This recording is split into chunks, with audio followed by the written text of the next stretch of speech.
Welcome back students. हम बात कर रहे थे एन इम्पॉर्टेंट थ्योरम के ऊपर और इसकी स्टेटमेंट ये थी कि अगर हमारे पास थ्री टर्म्स जो कि हार्मोनिक प्रोग्रेशन की हैं जैसे एक्स वाई एंड जी और इनके टर्म नंबर हमें बता दिए जाएं पी क्यू एंड आर, ठीक है। देन अगर हम जो हमारी टर्म नंबर पी है उसका रेसिप्रोकल क्यू का रेसिप्रोकल आर का रेसिप्रोकल ले लें और फिर इस तरह से एक डिटर्मिनेंट बनाएं, ठीक है, कि 1/x 1/y 1/z P Q R and then 1 1 1 और इनका डिटर्मिनेंट जीरो के इक्वल आएगा हमेशा। अब इस रिजल्ट को हम प्रूव कर रहे थे और हमने ये सिंप्लीफिकेशन यहाँ तक कर ली थी जिसमें मैंने कहा था कि अगर हमारी ये टर्म जो कि हार्मोनिक प्रोग्रेशन में इनके रेसिप्रोकल अरिथमेटिक प्रोग्रेशन में होते हैं तो इसमें फिर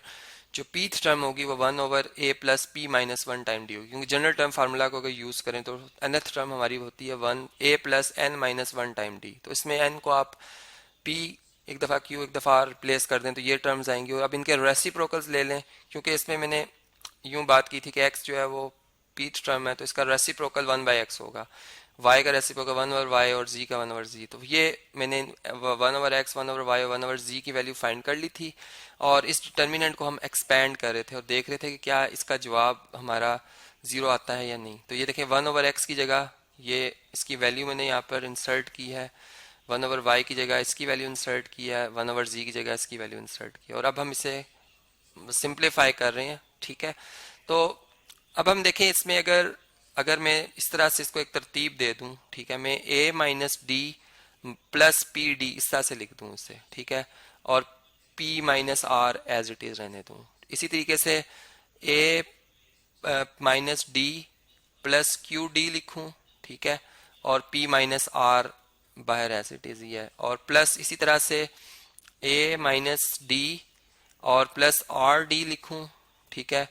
और p माइनस क्यू बार में रहने दूं, ठीक है जी। अब देखें डिस्ट्रीब्यूटिव प्रॉपर्टी को हम इस तरह से अप्लाई करेंगे कि ये जो a माइनस डी इसको मैं एज अ होल एक नंबर कंसीडर कर रहा हूँ, ठीक है। तो यहाँ पर जब हम मल्टीप्लाई करेंगे,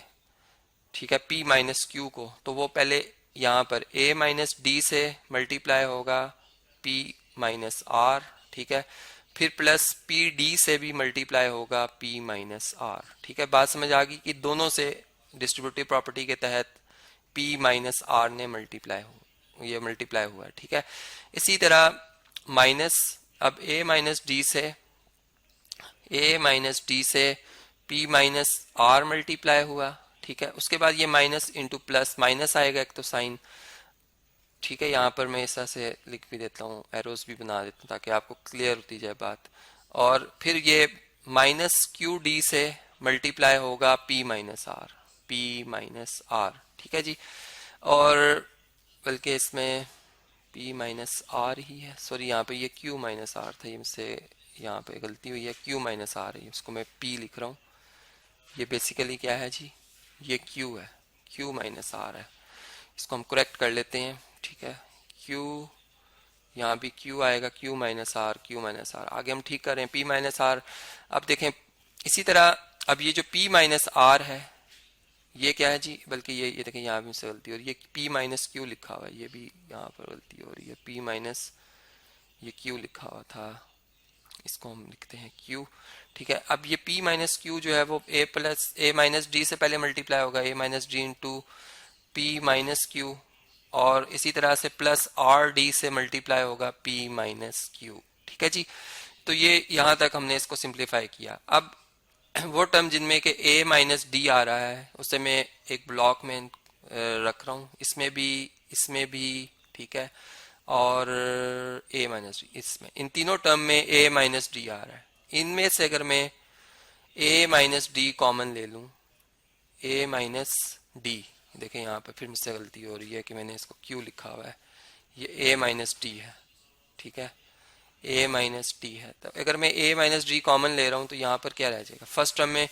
q माइनस आर, ठीक है, यहाँ पर नेगेटिव का साइन आ रहा है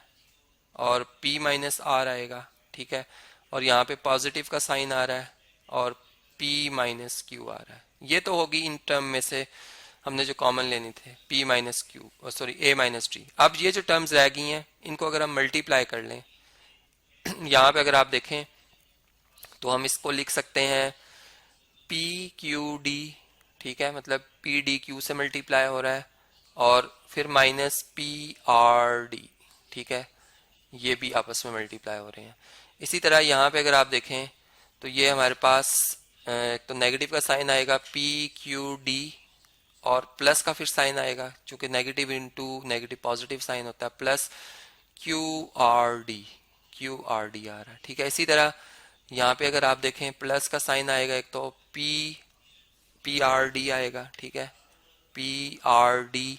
और फिर plus minus minus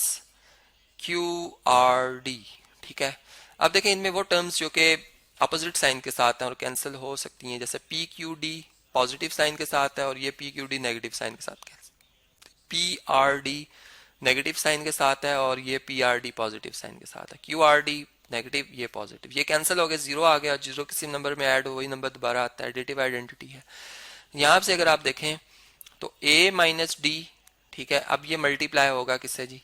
q minus R minus P plus R plus P minus Q, ठीक है। यहाँ पर नेगेटिव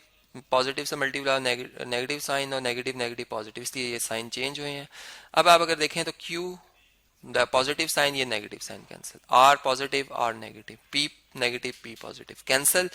ऑल टर्म्स कैंसिल, क्या आएगा आंसर, एडिटिव आइडेंटिटी जीरो आएगा आंसर, ठीक है। और जीरो किसी भी नंबर से मल्टीप्लाई हो जीरो आता है। तो ये देख सकते हैं आप कि हमने इस डिटर्मिनेंट को ओपन किया है और हमने देखा है इसका आंसर वाकई जीरो आता है। इसका मतलब कि